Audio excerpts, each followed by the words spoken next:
Samantala, inilatag ng iba't ibang ahensya ng pamahalaan ang kanilang gagawing aksyon para ibangon ang mga lugar at pamilya na naapektuhan ng lindol sa Davao Oriental. Yan ang ulat ni Israel Damamlao ng PTV Davao. Patuloy ang komunikasyon ng mga ahensya sa publiko matapos ang nangyaring doublet earthquake at sunod-sunod na mga aftershocks na nakasentro sa Manay, Davao Oriental, Oktubre 10 ngayong taon.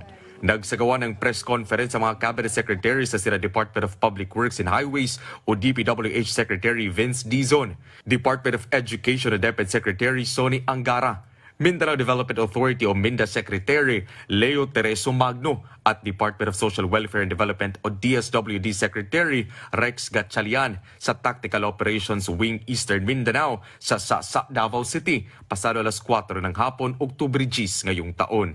Ito ay matapos na unang binisita ng mga cabinet secretaries ang Manay District Hospital, Barangay Hall at Evacuation Center sa Manay, Davao Oriental.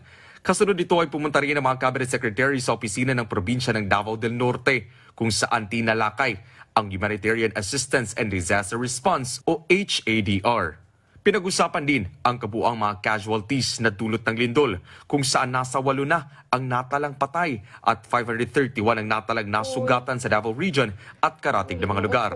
Nasa 111 na mga bahay din ang naitalang nasira. 1,019 naman ang partially damaged at 70,471 ang mga pamilyang apektado at 13 landslide na ang naitala sa mga apektadong lugar.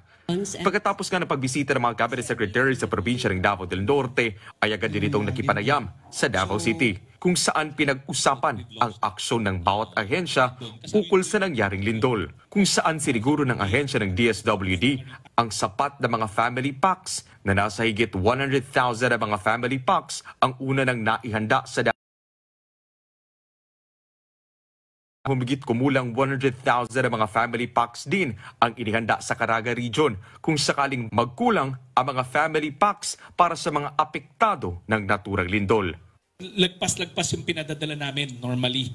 And it's up to the local government units to do the last mile. Ibig sabihin yung pag-distribute sa mga constituents. Siniguro din ng ahensya ng DPWH ang patuloy na pag-monitor ng mga gusali na apektado ng lindol. Tinalaki rin ang ahensya ng MINDA na panahon na para magtayo ng Mindanao Resiliency and Resource Center sa Mindanao para mabigyan ng mas komprehensibong aksyon ang mga trahedya sa Mindanao. Ngayon na tinatamaan na tayo, lalong-lalo ngayon, kahapon, 2 beses tayo tinamaan sa isang araw. There is an awakening for us here in Mindanao. There really is a need to establish that resource center. In the meantime, inanunsyo rin ng DepEd ang pagpapadeklara ng asynchronous class para sa lahat ng antas ng pampubliko at pampribadong eskwelahan habang patuloy ang pagsisiguro na ligtas na muli ang mga gusali para sa mga estudyante. Ang utos na nga ni Presidente, yung gamitin po namin yung quick response fund namin.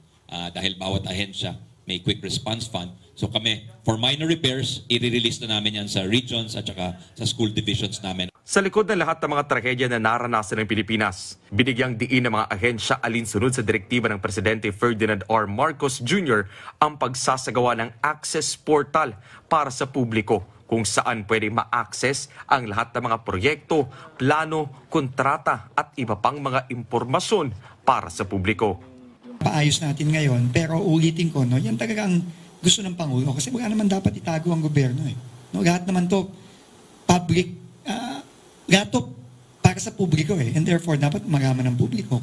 Patuloy ang koordinasyon ng mga ahensya para sa agarang aksyon sa direktiba ng Pangulo na agad na maiahon ang mga apektado sa nangyaring lindol sa Davao Region. Israel Damamlao para sa Pambansang TV sa Bagong Pilipinas.